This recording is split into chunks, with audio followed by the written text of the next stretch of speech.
হ্যাঁ, আমার আপনাদের সামনে আসার মূল একটাই উদ্দেশ্য। আমি ছোটবেলা থেকেই মানে মার মুখে শুনতাম আমি নাকি সব থেকে আলাদা, মানে অন্যরকম আমার চিন্তা ভাবনা।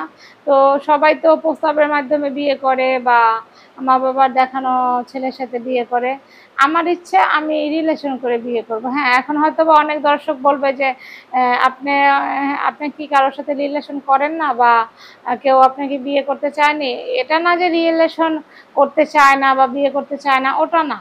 মানে আমার কথা হচ্ছে যে অবশ্যই একজন ভালো মনের মানুষ, একজন যদি বললো যে তোমাকে বিয়ে করলাম, তাকেই তো আর করা যাবে না।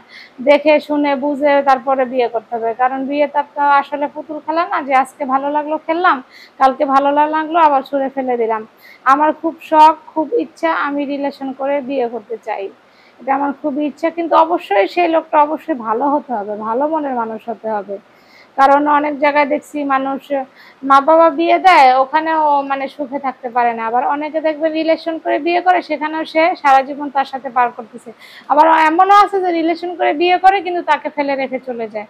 তো এই জন্য আমি চাই যে যদি আমাকে কারো ভালো লাগে যাব বা মনে হয় যে মেয়েটার সাথে রিলেশন করে তাকে বিয়ে করা যায় বা সে বউ হওয়ার উপযুক্ত, তাহলে অবশ্যই যেন আমার দেয়া শেয়ার অপশনে আমার ইমো হোয়াটসঅ্যাপ নাম্বার আছে, যেন যোগাযোগ করে। আপুর বাসা কোথায়? আমার বাসা হচ্ছে সিরাজগঞ্জ। আপনার নাম? আমার নাম হচ্ছে সুমি। আপনার ফ্যামিলিতে কে কে আছে? আমার মা আর ছোট বোন, আর আমি হচ্ছে গার্মেন্টসে চাকরি করি। হ্যাঁ, এখন হয়তো বা আপনার বলবেন যে গার্মেন্টসে চাকরি করেন, কারোর সাথে রিলেশন হয় নাই বা করতে চায়নি। হ্যাঁ, অবশ্যই চাইছি, কিন্তু অবশ্যই আমি ওরকম ভালো কাউকে মানে মনে হয় না যে এই লোকটা আমার জন্য ভালো। তো ওই জন্য আমি চাই যে অবশ্যই ভালো, ভদ্র, মার্জিত একটা লোক আমি চাই। ও, তাহলে আপনি চাচ্ছেন যে অনলাইনের মাধ্যমে বিয়ে করতে? জি, জি, আমি চাচ্ছি। এইজন্য আমার এইখানে মানে সামনে আসাই এইটাই যে আমি, কারণ মানুষ তো প্রস্তাবের মাধ্যমে বা রিলেশন করে বিয়ে করে, আমি অনলাইনের মাধ্যমে একটু সবার থেকে আলাদা হয়ে বিয়ে করতে চাই। ও, মানে সবার থেকে আলাদা একটু বিয়ে করতে চান অনলাইনের মাধ্যমে নাকি? জি। ফার্স্টে কি রিলেশন করবেন নাকি ডাইরেক্টই বিয়ে? অবশ্যই সে আমাকে দেখবে, জানবে, শুনবে, এই দায়িত্ব তার অবশ্যই আছে। অবশ্যই সে আগে আমার সাথে রিলেশন করুক। হয়তো ২-১ মাস দেখুক আমি মেয়েটা কেমন, তারপর বিয়ে করুক। ও, আপনার বাসা জানি কোথায় বললেন আপু? হচ্ছে সিরাজগঞ্জ। ও, সিরাজগঞ্জ। তাহলে আপু সিরাজগঞ্জ থেকে বলছেন বিয়ে করার জন্য।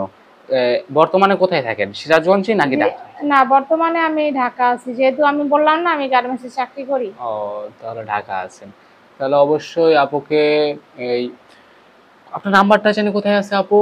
শেয়ার অপশনে আমার ইমো হোয়াটসঅ্যাপ নাম্বার দেওয়া আছে। কখন কল করবে, রাত্রে না দিনে? যেহেতু আমি চাকরি করি, দুপুর টাইমে কল করতে পারবে, আমি ১ ঘন্টা সময় দিতে পারবো। আবার ৫টার পরে, ৫টা বাজে আমার অফিস ছুটি হয়ে যায়।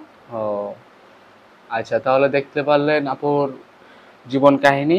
তাহলে অবশ্যই আপুকে কল করবেন। আর শুধু শুধু কেউ বিরক্ত করবেন না, শেয়ার অপশনে গেলেই হোয়াটসঅ্যাপ ইমো নাম্বার দেওয়া আছে, আপনারা হোয়াটসঅ্যাপে ক্লিক করলেই আপুর নাম্বারটা পাবেন।